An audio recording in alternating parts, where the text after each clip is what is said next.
দর্শক, নির্বাচন হয়ে গেছে, ফলাফলও আমাদের হাতে এসে গেছে। বিএনপির নিরঙ্কুশ সংখ্যাগরিষ্ঠতা, অর্থাৎ বিএনপি সংসদে গিয়ে ইচ্ছা করলে এমন একটা পরিস্থিতি তৈরি করতে পারে যে তারা যা চাইবে তাই করতে পারবে এবং যেভাবে ইচ্ছা সংবিধান পরিবর্তন করার ক্ষমতাও তারা পেয়ে গেছে। সেরকম ব্যাপারটা যখন তারা পেয়ে যাচ্ছে, তখন জুলাই সনদ বাস্তবায়ন করা এবং জুলাই সনদের নানা ধরনের কথাবার্তা আমরা গত ১.৫ বছর ধরে এই অন্তর্বর্তীকালীন সরকার, বিদায়ী অন্তর্বর্তীকালীন সরকারকে যেগুলো আমরা বলতে শুনেছি, ভালো ভালো কথা, সংস্কারের কথা যেগুলো বলতে শুনেছি, সেই বলতে শোনা কথাগুলো আদৌ বিএনপি এখন পরোয়া করবে কিনা সেই প্রশ্ন এসে যাবে এবং সেই প্রশ্ন এসে যাওয়ার পক্ষে জনগণের সম্মতি তারা পেয়ে গেছে। জনগণের সম্মতি যখন পেয়েছে, তখন প্রশ্ন আসে যে বিএনপির এই ভূমিধস বিজয়ের এগেনেস্টে জামাত এবং এনসিপির এরকম ভরাডুবি হলো কেন? যখন জামাত এবং এনসিপি প্রত্যাশা করছিল যে তাদের 11 দলীয় জোট নির্বাচিত হয়ে সরকার গঠন করবে এবং বিএনপিকে তারা তুড়ি মেরে উড়িয়ে দেওয়ার চেষ্টা করছিল, যেগুলো আমরা দেখেছি ভোটের মাঠে, সেগুলো বাস্তবায়ন হলো না কেন? কিংবা মানে তারা প্রতিদ্বন্দ্বিতায় যেতে পারলো না কেন? রাতে যখন অর্ধেক আসনের ফলাফলও ঘোষণা করা হয়নি, তখনই কেন জামাতের আমির সংবাদ সম্মেলন করে পরাজয় মেনে নিলেন? সেই প্রশ্নগুলো আসে। এই ভূমিধস বিজয় বিএনপির, তার এগেনস্টে ভূমিধস পরাজয়, এর কারণ কি? কি কারণে জামাত এবং এনসিপি মূলত হেরে গেল? আমরা এই ভিডিওতে সেই ব্যাপারটা বিশ্লেষণ করে বোঝার চেষ্টা করব এবং তার সঙ্গে আপনারা মিলিয়ে দেখবেন যে জামাত এবং এনসিপির ভরাডুবির মূল কারণ আমরা যেটা আলোচনা করছি সেটা, নাকি আপনাদের মতামতে ভিন্ন কিছু। সেই আলোচনা করেই বোঝার চেষ্টা করবে এই ভিডিওতে। দর্শক, বলছিলাম জামাত এবং এনসিপি জোটের এই ভরাডুবিটা হলো কেন? বিএনপি কেন নিরঙ্কুশ সংখ্যাগরিষ্ঠতা পেয়ে গেল? এই বাস্তবতায় যদি আপনি নজর দিতে চান, তাহলে আপনাকে একটু পিছনে ফিরতে হবে। একটু পিছনে কোথায় ফিরতে হবে? জামাতের সব থেকে বড় ক্ষতিটা যেটা হয়ে গেছে সেটা হচ্ছে, ব্যক্তিগতভাবে আমি জামাত কিংবা বিএনপি কোন জোট জিতলো, কে জিতলে কি লাভ ক্ষতি, এগুলোর মধ্যে তো ব্যক্তিগতভাবে আমার কোনো ইন্টারেস্ট নেই, কিন্তু আমি একেবারে মাঝখানে দাঁড়িয়ে যে পর্যবেক্ষণটা আমার তৈরি হয়েছে সেগুলোই আলোচনা করার চেষ্টা করছি। মূলত জামাতের ক্ষতিটা হয়েছে এনসিপির সঙ্গে জোট করে। এনসিপির সঙ্গে জোট করার মাধ্যমে যে ক্ষতিটা হয়েছে, সেই ক্ষতি, নাম্বার 1 ক্ষতি হচ্ছে এবারের নির্বাচনে জামাতের আওয়ামী লীগের ভোটার যারা ভোট দিয়েছেন তাদের একটা বড় ভোট, তাদের একটা বড় সমর্থন পাওয়ার সম্ভাবনা ছিল। কেন ছিল? কারণ বিগত 1.5 বছরে জামাত আওয়ামী লীগের বিরুদ্ধে কোনো নিপীড়ন, নির্যাতন এই কাজগুলো করেনি যে অভিযোগগুলো বিএনপির বিরুদ্ধে ছিল। অর্থাৎ আওয়ামী লীগের যারা ভোটার, আওয়ামী লীগের যারা নেতাকর্মী, তারা এক ধরনের ত্যক্ত বিরক্ত হয়েছিল বিএনপির উপরে, যে জায়গাটা জামাত অনায়াসেই নিতে পারত এবং আওয়ামী লীগের একটা বড় ভোট ব্যাংক জামাতের উপরে আসতো। যখনই জামাত এনসিপির সঙ্গে জোট করলো, তখনই আওয়ামী লীগের ভোটাররা সিদ্ধান্ত নিয়ে নিলেন জামাত জোটে ভোট নয়। অর্থাৎ এনসিপিকে আওয়ামী লীগ প্রধান শত্রু মনে করে এবং আওয়ামী লীগ মনে করে যে তাদের যে পতন হয়েছে, এই পতনের মূল কারণ হচ্ছে এনসিপি। সাথে আরও হাজার কারণ থাকুক না কেন, সাথে মেটিকুলাস ডিজাইনের কারণ থাকতে পারে, আমেরিকান ডিপ স্টেটের কারণ থাকতে পারে, সাথে জামাতের ষড়যন্ত্র, জামাতের অর্থলগ্নি থাকতে পারে, একজন বিশেষ ব্যক্তি, বিশেষ ক্ষমতাবান বর্তমান সময়ে বাংলাদেশে, তার একটা বিশেষ লবিং কিংবা মানে অর্থলগ্নির ব্যাপার থাকতে পারে, হাজারো ব্যাপার থাকতে পারে। এই ব্যাপারগুলো আমি মানে পাত্তা দিতে চাই না, কিন্তু আওয়ামী লীগের, আমি মানে কি, আওয়ামী লীগ পাত্তা দিতে চায় না। পাত্তা দিতে মূলত চায় না। তারা মনে করে যে তাদের পতনটা হয়েছে মূলত এনসিপির যারা নেতা তাদের কারণে, অর্থাৎ তাদের প্রধান শত্রু জামাত নয়, তাদের প্রধান শত্রু এখন এনসিপি। সুতরাং এনসিপির সঙ্গে জামাত যখনই জোট করেছে এবং চরমোনাই পীরের সঙ্গে জোটটা ভেঙে এনসিপির সঙ্গে জোট করেছে, জোট করে এনসিপিকে 32টা আসন দিয়েছে, তাতেই জামাতের মনে হয় নির্বাচন থেকে ছিটকে যাওয়ার পরিস্থিতি তৈরি হয়েছে। যখন এনসিপির সঙ্গে জোট করেছে তখন একটা ভিডিওতে আমরা বলেছিলাম যে এই জোটে সব থেকে বেশি ক্ষতিটা হলো জামাতের, এবং অবশ্যই আরো বেশি ক্ষতি হয়েছে এনসিপিরও। দুই দলেরই ক্ষতি হয়েছে। দুই দলের ক্ষতি হওয়া সত্ত্বেও এই দুই দল এক জায়গায় হয়েছে, তাতে করে দুই দল ক্ষতিগ্রস্ত হয়েছে। এখন যেটা হয়েছে সেটা হচ্ছে জামাত একটা বড় সুযোগ হারালো। আওয়ামী লীগের একটা বড় ভোট ব্যাংক তাদের পাওয়ার কথা ছিল, যে ভোট ব্যাংকটা একটা ভোটও তারা পায়নি, শুধুমাত্র এনসিপির কারণে, এনসিপিকে জোটে রাখার কারণে। এটা আপনি মিলিয়ে নিয়েন, আপনারা যারা মানে এই বিশ্লেষণটা শুনছেন তারা মিলিয়ে নিয়েন যে ব্যাপারটা তাই কিনা। আবার এনসিপির কি ক্ষতি হলো? এনসিপির যেটা ক্ষতি হলো, এনসিপি রাজনৈতিক দল গঠন করেই যেটা বয়ান দিয়েছিল তারা একটা মধ্যপন্থী দল হবে, না বামপন্থী, না ডানপন্থী, না অতি ডানপন্থী, কোন পন্থীতে তারা যাবে না। কিন্তু হঠাৎ করেই তারা অতি ডানপন্থী শক্তির সঙ্গে জোট করে ফেললো, এবং এই জোটের ফলে তাদের দলে একটা বড় ভাঙন তৈরি হলো, এবং এই ভাঙন একটা বার্তা দিয়ে দিল যে এনসিপি নতুন রাজনৈতিক বন্দোবস্তের যে বয়ানগুলো দেওয়ার চেষ্টা করছে সেগুলো তাদের অভিনয়, আদতে তারা অতি ডানপন্থী মানসিকতারই এই প্রজন্মের তরুণ, এবং অনেকে তো একটু বেশি কটাক্ষ করে বলেন এনসিপি মূলত জামাতেরই বি টিম। যে সমালোচনাগুলো ছিল সেই সমালোচনাগুলো এখন প্রতিষ্ঠিত হয়ে গেল যে এনসিপি জামাতেরই বি টিম। তাতে করে এনসিপির রাজনৈতিক ভবিষ্যতের অনেক বড় ক্ষতি হয়ে গেল। আরো অনেক বড় ক্ষতি হতে পারত যদি এনসিপির তারকা ফিগারদের কয়েকজন, মানে হাসনাত আব্দুল্লাহ কিংবা হান্নান মাসুদ কিংবা নাহিদ ইসলাম কিংবা আক্তার হোসেন, তারা যদি বিজয়ী হতে না পারতেন। তারা বিজয়ী হতে না পারলে আরো বড় ক্ষতি হতো। হয়তো একটু ক্ষতি থেকে বেঁচেছে এই 3-4 জন বিজয়ী হওয়ার কারণে। তার মানে এই জোটটা করার ফলে তারা দুই দলই ক্ষতিগ্রস্ত হয়েছে। জামাত হারিয়েছে তাদের বিজয়ের সম্ভাবনা, আর এনসিপি হারিয়েছে তাদের ক্রেডিবিলিটি, তাদের বিশ্বাসযোগ্যতা, তাদের উপরে মানুষের আস্থা, এবং সেই আস্থাটা নষ্ট হয়ে আস্থাহীনতা কাজ হয়েছে। নাম্বার 1 একটা আলোচনা গেল। আর একটা বড় কারণে জামাত এবং এনসিপির ভরাডুবি হয়েছে, সেটা হচ্ছে যে বাংলাদেশে গত 1.5 বছরে যত মবের ঘটনা ঘটেছে সেই সমস্ত মবের পেছনে এনসিপি এবং এনসিপির সাপোর্ট ছিল।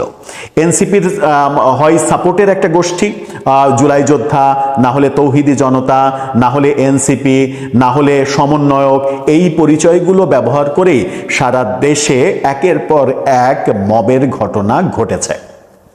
এবং এই মবের ঘটনা যখন তারা ঘটিয়েছে, শত শত মাজার ভেঙে ফেলা হয়েছে, সেখানে তৌহিদি জনতার নাম এসেছে, এবং অভিযোগ রয়েছে যে এখানে পরোক্ষভাবে প্রত্যক্ষভাবে কোনো কর্মকাণ্ডের সঙ্গে জামাত যুক্ত হয়নি, কিন্তু প্রায় প্রত্যেকটির সঙ্গে লোকবল সাপ্লাই দিয়ে জামাত পরোক্ষভাবে পর্দার আড়াল থেকে তাদেরকে সহযোগিতা করেছে। এবং এই মবতন্ত্র যেটা প্রতিষ্ঠিত হয়েছে গত 1.5 বছরে, এই মবতন্ত্রের জন্যই এনসিপি এবং এনসিপির ঘনিষ্ঠ যারা, বিশেষ করে এনসিপিকে সহযোগিতা করার জন্য জামাত এবং শিবির, তাদের অভিযোগ করা হয় যে বিভিন্নভাবে, এবং সর্বশেষ যে মবটা করা হলো প্রথম আলো এবং ডেইলি স্টারের সাথে ছায়ানট এবং উদীচিতে, এই মবটা করে সব থেকে বড় সর্বনাশ হয়েছে এনসিপি কিংবা সমন্বয়ক, জুলাই যোদ্ধা কিংবা জামাত ইসলাম শিবিরের এই মবটা করে সব থেকে বেশি ক্ষতি হয়েছে। এবং এই ক্ষতিটা তারা আর পুষিয়ে নিতে পারেনি, অথচ এই ক্ষতিটা তারা যাদের নির্দেশে করেছে, যাদেরকে তারা পীর মনে করে, যারা বিদেশে থেকে তাদেরকে পরিচালিত করে, এবং যাদের কথাই, যাদের উস্কানিতে নানাভাবে মব তৈরি তারা করেছে গত 1.5 বছর ধরে, এবং ওই 32 নাম্বার ভাঙা থেকে শুরু করে সারা দেশে আওয়ামী লীগের বাড়ি ঘর ভাঙা, আওয়ামী লীগের মন্ত্রীর বাড়িতে হানা দেওয়া, এখানে করা ওখানে করা, হাঁসের মাংস খাওয়া, ওয়েস্টিনে ছুটে যাওয়া, চাঁদাবাজির ঘটনার সঙ্গে ছাত্র উপদেষ্টাদের নাম জড়িত হওয়া, উপদেষ্টা হয়ে প্রচুর দুর্নীতির অভিযোগ আসা, উপদেষ্টাদের পিএস এপিএসদের দুর্নীতির খবর, শত শত কোটি টাকা দুর্নীতির খবর আসা, হাজার হাজার কোটি টাকা বিদেশে পাচারের নানা অভিযোগ, এই ব্যাপারগুলো আলোচনায় যখন এসেছে তখন এই ব্যাপারগুলো গত 1.5 বছরে তাদের উপরে মানুষের যে আস্থা, যে বিশ্বাস, সেই বিশ্বাসে একটা বড় চির ধরিয়েছে। এখন বলতে পারেন যে তাহলে হাসনাত আব্দুল্লাহ জিতলো কিভাবে? হাসনাত আব্দুল্লাহ জিতেছে, ওখানে বিএনপির প্রার্থী, শক্ত প্রার্থী ছিলেন না, এবং বিএনপির প্রার্থীর মনোনয়ন বাতিল হয়ে যাওয়ার কারণে হাসনাত আব্দুল্লাহর ওখানে বিজয়টা সম্ভব হয়েছে। হান্নান মাসুদের এগেনস্টে যিনি ভোট করেছেন, তিনি ওইভাবে হান্নান মাসুদকে মোকাবেলা করার যে মেকানিজম, সেই মেকানিজমটা তৈরি করতে পারেনি। আবার বিএনপিও একেবারে দুধে ধোয়া তুলসী পাতা না যে তাদের কোনো অপরাধ ছিল না। গত 1.5 বছরে তাদের অপরাধগুলো এনসিপি এবং জামাত ক্যাশ করতে পারত, ক্যাশ করতে তারা পারেনি। কি অভিযোগ? যে সারা দেশে তারা মামলাবাজি করেছে, চাঁদাবাজি করেছে, যে অভিযোগগুলো, সেই অভিযোগগুলো তাদের ওই মুখের কথাতেই থেকে গেছে। কিন্তু জনগণ শেষ পর্যন্ত দেখেছে যে বিএনপি যে ঘটনাগুলো ঘটিয়েছে তার চাইতে বড় ম্যাসাকার ঘটানো হয়েছে এনসিপি এবং সমন্বয়ক, জুলাই যোদ্ধা, এই পরিচয়গুলো দিয়ে। সারা দেশে মাজার ভেঙেছে কারা? এই মাজার ভাঙার সংস্কৃতিতে বিশ্বাস করে কারা? এরা তো এই জোটেই, এই যে জোটের চরমতম পরাজয় হলো, এই জোটেরই তারা মানুষ, এবং তাদেরকে প্রকাশ্যে বলতে শোনা গেছে মাজার ভেঙে ফেলো, গুড়িয়ে ফেলো। মানে এই জোটেরই ছাত্র সংগঠনের লোকদের বলতে শোনা গেছে প্রথম আলো ভেঙে ফেলো, গুড়িয়ে দাও, ডেইলি স্টার গুড়িয়ে দাও, ছায়ানট, উদিচি গুড়িয়ে দাও। ব্যাপারগুলো তো আমরা জানি, এবং এই ব্যাপারগুলো সব থেকে বড় প্রভাবক হিসেবে কাজ করেছে, মানুষের আস্থা নষ্ট হয়েছে। এখন বলতে পারেন নাসিরউদ্দিন পাটোয়ারি ঢাকা 8 আসনে তাহলে এত ভোট কোত্থেকে পেল? নাসিরউদ্দিন পাটোয়ারি ঢাকা 8 আসনে এত ভোট পাওয়ার একটাই কারণ, ওসমান হাদির ইমোশনটাকে ব্যবহার করা। ওসমান হাদির ইমোশনকে যদি আপনি বাদ দেন, তাহলে ঢাকা 8-এ নাসিরউদ্দিন মির্জা আব্বাসের সঙ্গে প্রতিদ্বন্দ্বিতা তো দূরের কথা, তার জামানত বাজেয়াপ্ত হওয়ার কথা। তিনি যে ধরনের অ্যাটিটিউড করেছেন নির্বাচনকালীন সময়ে, এবং সেই অ্যাটিটিউড করার ফলে নিজেকে যেভাবে হাস্যকর বস্তুতে পরিণত করেছেন, তাতে মির্জা আব্বাসের মতো একটা হেভিওয়েট প্রার্থীর সঙ্গে জিতে আসাটা অনেক বেশি tough. Nahid Islam M A কায়ুমের সঙ্গে জিতেছেন। নাহিদ ইসলাম এনসিপির আহ্বায়ক, তার এম এ কায়ুমের সঙ্গে জিততে যে ধকল পোহাতে হয়েছে, এই ধকল তো পোহানোর কথা না। ছাত্র আন্দোলন, যে জুলাই আন্দোলন, জুলাই বিপ্লব, সেই বিপ্লবের নেতা হিসেবে নাহিদ ইসলাম বাংলাদেশের যে আসন থেকেই দাঁড়ান না কেন, সেই আসনেই তো তার বিরুদ্ধে গণজোয়ার তৈরি হওয়ার কথা। কিন্তু আমরা কি দেখলাম? জামাতের আমির যখন পরাজয় স্বীকার করে নিচ্ছেন, সেই রাত 12টা পর্যন্ত কনফার্ম হওয়া যাচ্ছে না যে নাহিদ ইসলামের ঢাকা 11 আসনে নাহিদ ইসলাম জিততে পারলেন কি পারলেন না। নাহিদ ইসলামের বিজয়ের ঘোষণাটা তখন আসলো যখন তাদের জোটের এই বিজয় দিয়ে আর কোনো লাভ নেই। অর্থাৎ বিজয়ে তার মুখে যে হাসি পাওয়ার কথা, সেই হাসির উপলক্ষটা নষ্ট হয়ে গেছে। এবং এই যে মবতন্ত্র 1.5 বছরে প্রতিষ্ঠিত করা হয়েছে, এর পেছনে নানাভাবে সরকার তাদেরকে উৎসাহিত করেছে, সরকার তাদেরকে সহযোগিতা করেছে, এবং তাদের সর্বনাশ, এনসিপির সর্বনাশটা করেছে আরো বেশি সরকার, এবং আরো স্পেসিফিকভাবে বলা যায় যে সরকারের কয়েকজন ব্যক্তি, যারা মবকে মব হিসেবে স্বীকার করতে চাননি, যারা মবকে প্রেসার গ্রুপ বলেছেন, এবং তারাই আবার মাইলস্টোন কলেজে গিয়ে মবের শিকার হয়েছেন, 9 ঘন্টা অবরুদ্ধ থেকেছেন। এই ব্যাপারগুলো আমরা দেখেছি। তারাই আবার প্রথম আলো ডেইলি স্টার পুড়িয়ে দেওয়ার পরে হাই হাই করেছেন, মানে অন্তর জ্বলে পুড়ে ছারখার হয়ে গেল, এই ব্যাপারগুলো তাদের মধ্যে দেখেছি। কিন্তু প্রথম আলো ডেইলি স্টার পোড়ানোর হাত থেকে তাদের ঠেকানোর কোনো উদ্যোগ আমরা দেখিনি। সর্বশেষ সর্বনাশটা আসলে প্রথম আলো ডেইলি স্টার এই পোড়ানোর ঘটনাতেই হয়েছে। আপনি খুবই স্পেসিফিকভাবে বললে আরেকটা কথা দিয়েই শেষ করি যে সর্বনাশটা আরেকবার কোথায় হলো। আপনি যখন প্রথম আলো এবং ডেইলি স্টারে মবটা করলেন, প্রথম আলো ডেইলি স্টার কিন্তু বাংলাদেশের মানে বলা যায় যে মাদার গণমাধ্যম একটা প্রতিষ্ঠান। মানে এটা বললে আবার অনেকে দ্বিমত করতে পারে, আমি ওই অর্থে মাদার বলছি না, মানে লিডিং পত্রিকা, সর্বোচ্চ সব থেকে বড় 2টা পত্রিকায় তো প্রথম আলো ডেইলি স্টার। সেই গণমাধ্যম যখন আপনি আগুনে পুড়িয়ে দিচ্ছেন, ধ্বংস করে দিচ্ছেন, সাংবাদিকদের পুড়িয়ে মারার প্ল্যান করছেন, তখন বার্তাটা কিন্তু গণমাধ্যমের কাছে নেগেটিভলি যায়। এবং এটাই যায় যে আপনারা যে কোনো সময় যে কোনো গণমাধ্যম মব করে পুড়িয়ে দিতে পারেন। এবং আমরা দেখেছি যে গ্লোবাল টিভি সহ বিভিন্ন টেলিভিশনের সাংবাদিকদের এই প্রথম আলো ঘটনার পরে হুমকি দেওয়া হয়েছে, টেলিফোন করে, মেসেজ দিয়ে, যে এবং অফিসে অফিসে গিয়ে হুমকি দেওয়া হয়েছে যে আপনি একে বের করে দেন টেলিভিশন চ্যানেল থেকে, তা না হলে প্রথম আলো ডেইলি স্টারের পরিণতি আপনার চ্যানেলের হবে। এই ব্যাপারগুলো তো একেবারে ঘটেছে এবং এই অভিযোগগুলো আমরা পেয়েছি। যখন আপনি গণমাধ্যমকে নিরাপদ রাখবেন না, তখন যেটা হয়েছে সেটা হচ্ছে গণমাধ্যমের বিপ্লব তৈরি হয়েছে। 11 তারিখ রাতে কি হলো? 11 তারিখের রাতে এমন কি ম্যাসাকার ঘটনা ঘটেছে সারা বাংলাদেশে, বিচ্ছিন্ন কিছু ঘটনা ঘটেছে। এই বিচ্ছিন্ন ঘটনাগুলো গণমাধ্যমে এমনভাবে উপস্থাপন করা হয়েছে এবং হাসনাত আব্দুল্লাহ সহ অনেকেই এই অভিযোগ করে স্বীকার করেছেন যে গণমাধ্যম একদিনের মধ্যে পল্টি খেয়েছে, গণমাধ্যম একদিনের মধ্যে ইউটার্ন করে ফেলেছে এবং ইউটার্ন করে তাদের পক্ষে যে গণমাধ্যম ছিল সেই গণমাধ্যম ঠিক নির্বাচনের আগের রাতে তার শেষ খেলাটা খেলে দিয়েছে। গণমাধ্যম যাকে মারে সেই মারার কোনো সাউন্ড হয় না, একেবারে সাউন্ডলেস মার হয়। গণমাধ্যম তার শেষ মারটা দেখিয়ে দিয়েছে 11 তারিখের রাতে এবং 11 তারিখ রাতে জামাত এনসিপি জোটের সব থেকে বড় ক্ষতিটা হয়েছে, যে ক্ষতি পুষিয়ে নেওয়া আর ভোটের দিন সারা দিন সম্ভব হয়ে তাদের পক্ষে উঠেনি। কারণ জনগণের কাছে বার্তা চলে গেছে যে এরা সারা দেশে যা শুরু করেছে, এদেরকে যদি আমরা সুযোগ দিই তাহলে এরা ক্ষমতায় গিয়ে না কি করবে।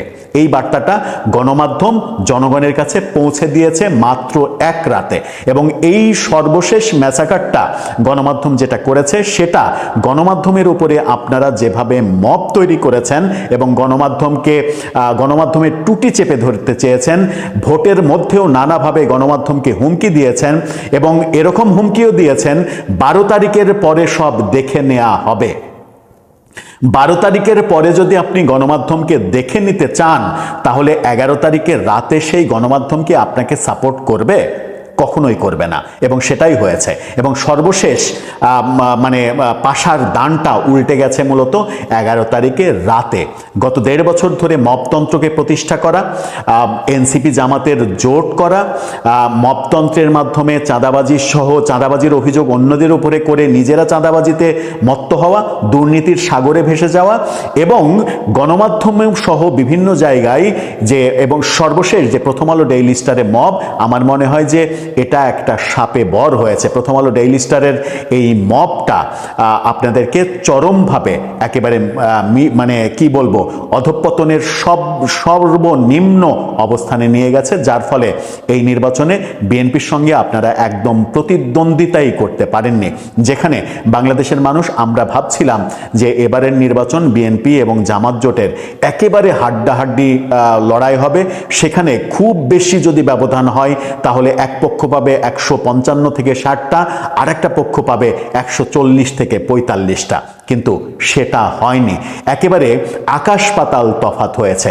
আকাশ পাতাল তফাতের এই নির্বাচনে আপনাদের অর্জন সেই শূন্যর ঘরে থাকলো, যে শূন্যর ঘরে বাংলাদেশের খুব কম নির্বাচনে এরকম ঘটনা ঘটেছে যে রাত 11টার সময় সংবাদ সম্মেলন করে বলতে হয়েছে যে আমরা নির্বাচনের ফলাফল মেনে নিলাম, পরাজয় মেনে নিলাম। পরাজয় মেনে না নিলে যে আরেকটা ধাক্কা আপনাদের খেতে হতো, এই যে শেষবেলায় অন্তত এটা বুঝেছেন, এই কারণে আগামীর রাজনীতিটা আপনাদের জন্য একটু সুবিধাজনক হবে।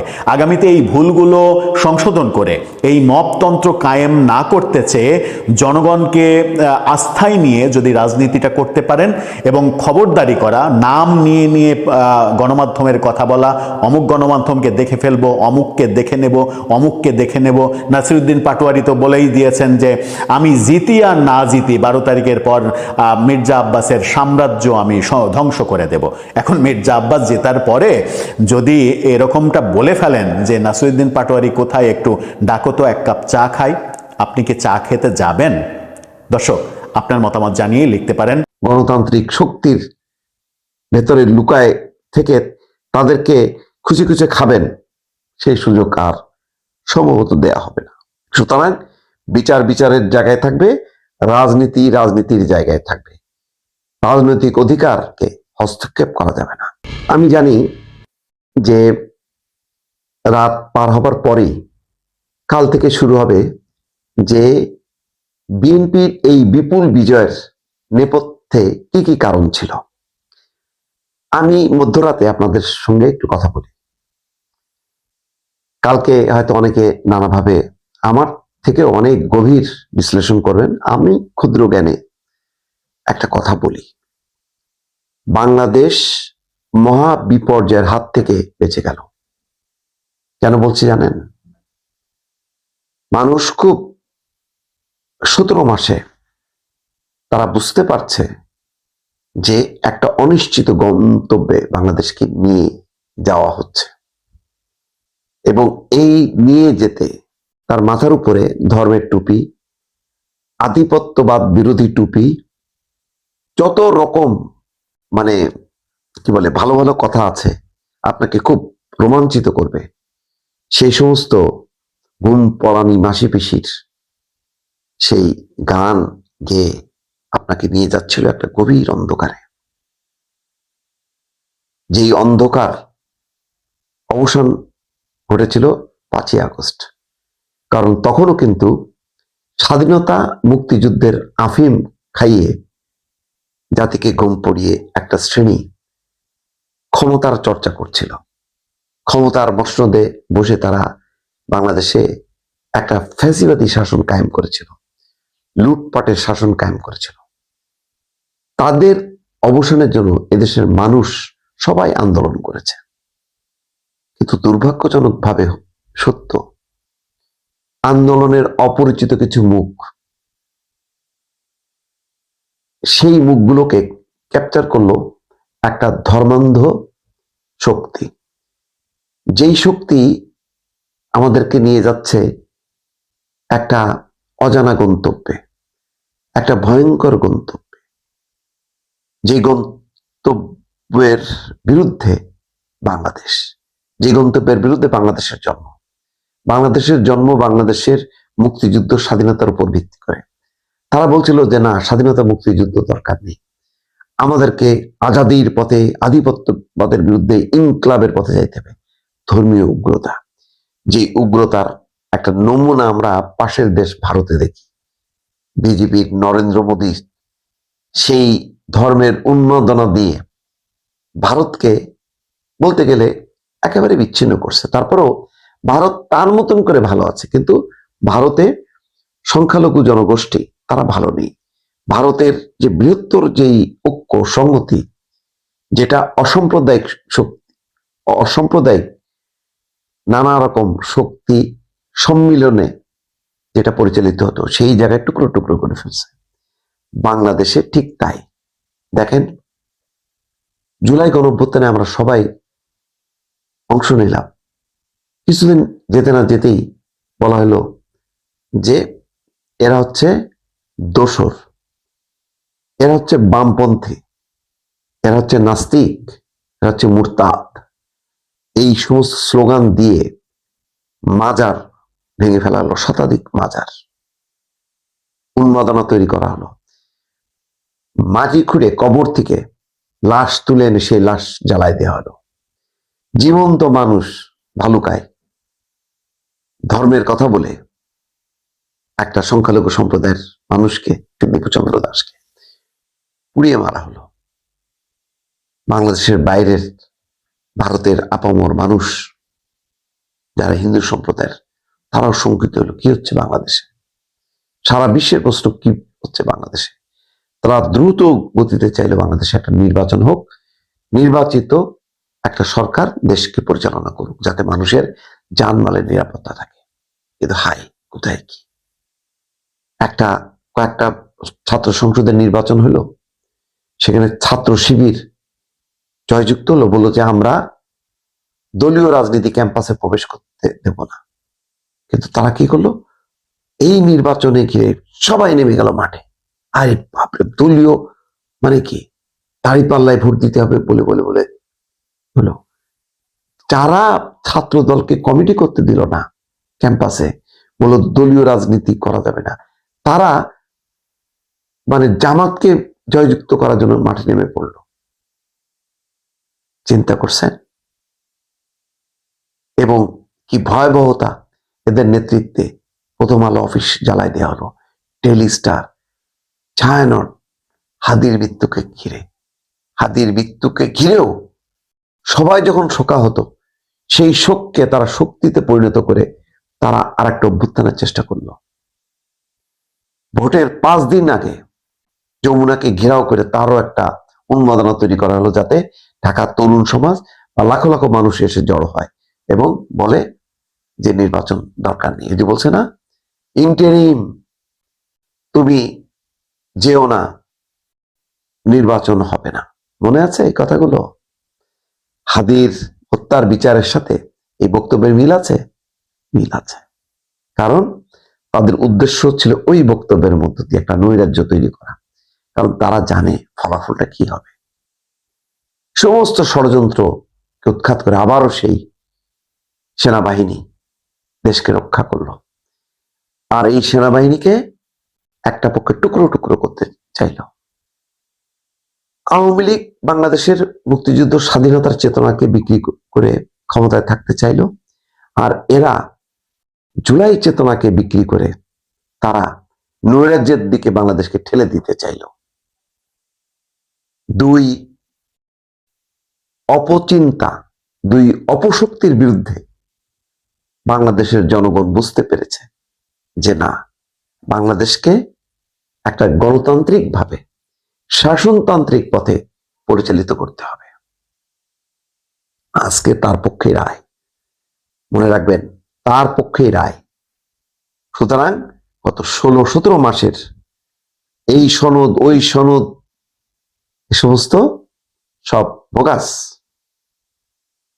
সংস্কার তার নিজস্ব গতিতে চলবে। বাংলাদেশের প্রধান রাজনৈতিক দল যারা আজকে বিজয়ী হলো, তারাই সংস্কারের জন্য গত 3-4 বছর ধরে তারা প্রস্তাবনা করছে। তাদের সংস্কারটাই বাস্তবায়িত হবে।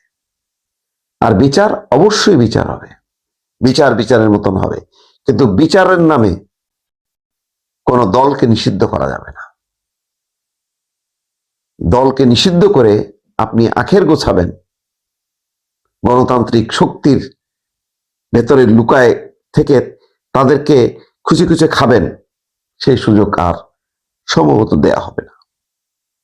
সুতরাং বিচারের জায়গায় থাকবে, রাজনীতি রাজনীতির জায়গায় থাকবে। রাজনৈতিক অধিকারকে হস্তক্ষেপ করা যাবে না।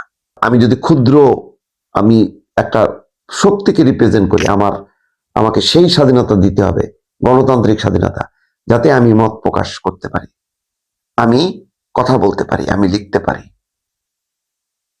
আজকে সেই অধিকারটা পক্ষে রায় আসলো।